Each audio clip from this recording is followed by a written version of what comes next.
measurement and units. We have infinite potential and power hidden in ourselves. Let's reveal that potential. I am going to read the problem. Derive an expression for time period of simple pendulum which may depend upon mass of the bob, length of the pendulum and acceleration due to gravity. The period of the pendulum depends upon mass, length and acceleration due to gravity. The period of pendulum is directly proportional to mass, directly proportional to length and inversely proportional to acceleration due to gravity. This equation can be written as T is equal to K m raised to A L raised to B Z raised to C. यहाँ time के dimensions मैंने लिखे हैं 0 in mass, 0 in length, 1 in time. K as it is constant लिखा है, proportionality sign निकाल के constant proportionality constant K लिया गया है. M as it is उसके ऊपर A लिखा गया है. ये कैपिटल M है, सपोज हम कैपिटल M लिखेंगे, यहां भी कैपिटल M, और ये लेंथ L के लिए कैपिटल L लिया गया है, रेस्ट टू बी, और एक्सेलरेशन ड्यू टू ग्रेविटी यानी कि एक्सेलरेशन होता है, एक्सेलरेशन और एक्सेलरेशन ड्यू टू ग्रेविटी के डायमेंशन सेम होते हैं. ग्रेविटी की वजह से अगर एक्सेलरेशन प्रोड्यूस होता है तो उसे एक्सेलरेशन ड्यू टू ग्रेविटी कहते हैं, और acceleration due to gravity small g letter से डिनोट करते हैं, रिप्रेजेंट करते हैं. स्मॉल g की वैल्यू 9.8 मीटर पर सेकंड स्क्वायर होती है, और यही है एक्सेलरेशन ड्यू टू ग्रेविटी. और उसके डायमेंशंस यहां मैंने स्क्वायर ब्रैकेट में लिखा है L t raised to -2 raised to c. 0 in mass, 0 in length, 1 in time as it is. K letter as it is लिखा गया है. यहाँ A यहाँ मैंने स्क्वायर में लिया है, m रेस्ट टू A, यहाँ B स्क्वायर में लिया है, स्क्वायर ब्रैकेट में लिया है L रेस्ट टू B, और इस C को भी हम ऑपरेट करेंगे, यहाँ स्क्वायर ब्रैकेट में लिखेंगे L रेस्ट टू C. यहाँ 1 है, 1 इंटू C, और यहाँ -2 into C, -2C. 0 in mass, 0 in length, 1 in time. K as it is लिखा गया है, m raised to A as it is. अभी यहाँ L है, यहाँ भी L है, बेस सेम है, इंडेक्स अलग है, तो इंडेक्स का हम एडिशन करना चाहते हैं. L rest B plus C लिखेंगे क्योंकि यहाँ मल्टीप्लिकेशन साइन है दोनों के बीच में, और T रेस्ट -2C. अगर हम इस इक्वेट करते हैं तो क्या लिखेंगे हम? A is equal to 0, B plus C is equal to 0, और 1 is equal to -2C. A की वैल्यू 0, यहाँ 1 is equal to -2C, C की वैल्यू क्या बनेगी? -1/2, और ये वैल्यू यहाँ पुट करने के बाद B प्लस ब्रैकेट में -1/2 is equal to 0, तो B की वैल्यू क्या मिलेगी? 1/2 मिलेगी. ये तीनों की वैल्यू हमें मिल गई है. A की वैल्यू 0 है, B की वैल्यू 1/2, C की वैल्यू -1/2. ये तीनों वैल्यूज अगर हम यहाँ पुट करते हैं तो इक्वेशन क्या बनने जा रहा है? T is equal to K m raised to 0 L raised to half Z raised to half. T is equal to ये K हमने प्रोपोर्शनलिटी कांस्टेंट लिया गया है बाय एक्सपेरिमेंट, उसकी वैल्यू 2 पाई होती है.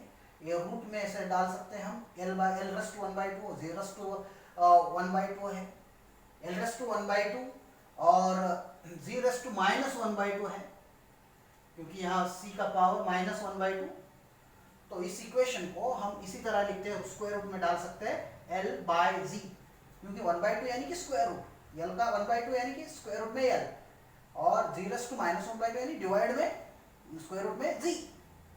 तो ये K की value using experiment it is always found to be 2 pi.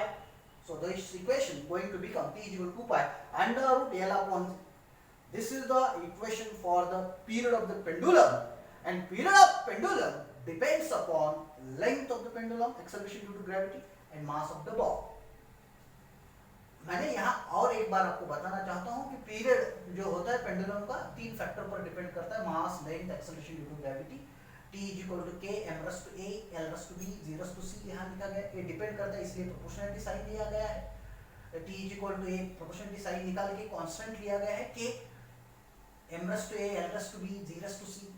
Time के डायमेंशन यहाँ मैंने लिखे हैं, 0 in mass, 0 in length, 1 in time के एज इट इज रखा गया है। मास के m के ऊपर a लिखा गया है, स्क्वायर ब्रैकेट के ऊपर l के ऊपर b और g, यानी कि acceleration due to gravity.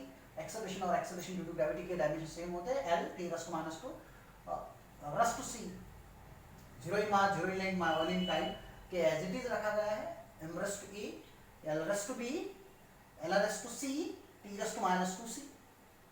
0 in mass, 0 in length, 1 in t के एज इट इज लिखा गया है, m रस टू a, यहाँ l और l बेस सेम है, इंडेक्स का सम एडिशन कर दिया है यहाँ, l raised to b plus c, t raised to c। अगर इस इक्वेशन को हम इक्वेट करते हैं तो a की वैल्यू 0 बन जाएगी, 1 is equal to -2c, c की वैल्यू -1/2 और b प्लस c की जगह 0। यहाँ b प्लस c की वैल्यू -½ रखते हैं तो b इज इक्वल टू क्या मिलता है, 1/2। ये तीनों values a is equal to 0, b is equal to 1/2 और c इज इक्वल टू -1/2 यहाँ रखते हैं तो इक्वेशन क्या बनता है, p is equal to k, m raised to 0, l raised to ½ 0 रस टू -1/2। और एक इस इक्वेशन को हम इसी तरह लिख सकते हैं, t is equal to k as it is, इसे स्क्वायर रूट में डालते हैं, l रस टू 1/2 यानी कि स्क्वायर रूट में रहेगा वो, और 0 रस टू -1/2 हम स्क्वायर रूट में 1/g लिखते हैं, यानी कि स्क्वायर रूट में l/g। और इस k की वैल्यू 2 पाई होती है, इसीलिए इक्वेशन क्या बनता है, we are getting the equation t is equal to 2 pi under root l/g in square root l/g। The period of the pendulum depends upon these factors: length, acceleration due to gravity, and mass of the ball. Let's stop here. We are going to take another problem. Check the correctness of the given relation, small t is equal to 2 pi under root l/g। इसके पहले period में हमने देखा है कि period of pendulum क्या होता है, 2 पाई स्क्वायर रूट में l/g होता है। हम उसका करेक्टनेस देखना चाहते हैं कि ये इक्वेशन करेक्ट है या रॉन्ग है, तो डायमेंशनली हम चेक करना चाहते हैं। ये 2 पाई, ये जो 2 पाई होता है उसे डायमेंशंस नहीं होते। शुरुआत में हम LHS लेते हैं, लेफ्ट हैंड साइड लेते हैं, ये left hand side small t दिया गया है तो उसके डायमेंशंस कैपिटल T यहाँ मैंने स्क्वायर ब्रैकेट में लिखा है। तो लेफ्ट हैंड साइड के डायमेंशंस क्या है, तो 1 इन t, ओनली t, मास और लेंथ लिखने की जरूरत नहीं है। और राइट हैंड साइड क्या है, तो ये राइट हैंड साइड है। कौन सी राइट हैंड साइड है, तो स्क्वायर रूट में l/g, ये है right hand side. Let's find out the dimensions of right hand side. In square root l as it is divided by dimensions of small g are, as we know that l t raised to -2। इस l के जगह l लिखा गया है और acceleration due to gravity के जगह उसके dimensions l t raised to -2। तो l कट जाएगा, गेट लॉस्ट, स्क्वायर रूट में क्या बचता है, t स्क्वायर। अगर उसका स्क्वायर रूट निकालना है हमें तो यहाँ हम ये लिखते हैं स्क्वायर रूट में, रेक्टेंगुलर बॉक्स में या स्क्वायर ब्रैकेट में कैपिटल T। ये रही राइट हैंड साइड। ये दोनों साइड्स, राइट हैंड साइड और लेफ्ट हैंड साइड, दोनों इक्वल दिखते हैं हमें, तो हम इजीली कह सकते हैं कि दिया गया जो इक्वेशन है वो डायमेंशनली करेक्ट है। So I can say that the given equation is dimensionally correct. यहाँ इस इक्वेशन में क्या किया गया है, इक्वेशन दिया गया था, हमें डायमेंशनली चेक करना था, तो शुरुआत में लेफ्ट हैंड साइड ली गई और उसके dimensions capital T square bracket में मैंने यहाँ लिखा, बाद में राइट हैंड साइड लिया गई, स्क्वायर रूट में l/g, स्क्वायर रूट में l as it is, acceleration due to gravity के लिए l t raised to -2, l get lost, square root में क्या रहेगा, t स्क्वायर, उसका स्क्वायर रूट t, ये रही राइट हैंड साइड।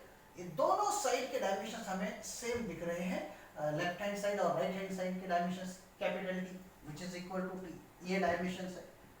तो I can say, I have right to say the given equation is dimensionally correct. Today we are going to stop here. Let's stop here.